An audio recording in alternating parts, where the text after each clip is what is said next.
Welcome to The Terrible Take, a mini podcast telling Steelers Nation what's on our mind. I'm Dave Bryan. Welcome to The Terrible Take. My name is Brogan Rosonke. I do want to thank Dave and Alex for giving us the opportunity to do this. My terrible take is going to revolve around time management at the end of games or clock management at the end of games, specifically around the 2-minute warning. So put it in an example here. We'll say the Steelers are trailing late, needing to get the ball back to tie or win the game. They have a couple timeouts left, and they're on the plus side of the 2-minute warning. Let's say the Ravens run a play with 2:10 remaining on the clock. That play is going to run the clock from 2:10 down to 2:05 or 2:04.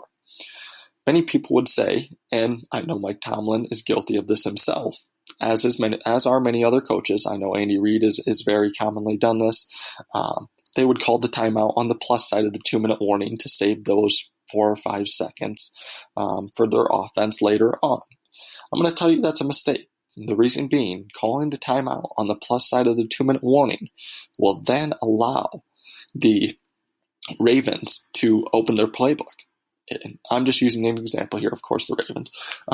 But with that said, the Ravens can then come out the next play with 2:04 or 2:05 remaining on the clock and throw the ball, with the average NFL play taking, 5-ish seconds.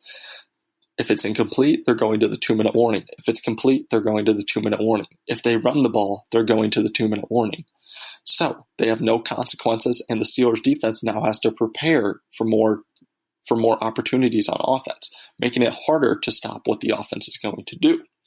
With that said, if you take the 5 second and just run the clock down to the 2-minute warning, and then you come out on the other side of the 2-minute warning, the Ravens are not likely going to throw the ball in the event they don't want to stop the clock for you. Instead, they'll run the ball probably. You'll call another timeout. And then, we'll say if that's on second down, you have one more play and then you get the ball back. Yes, you do lose 5 seconds on the plus side of the 2-minute warning, plus the 5 seconds from the play on the minus side of the 2-minute warning, but your defense is in a better situation.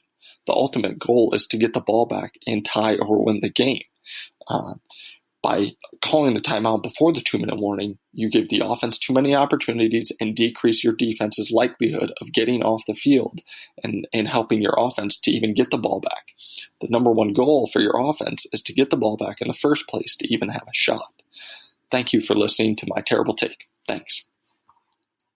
Be sure to follow us at SteelersDepot.com and check out episodes of The Terrible Take every weekday at 5 p.m. Eastern Time. And check out The Terrible Podcast with myself and Alex Kozora every Tuesday and Friday.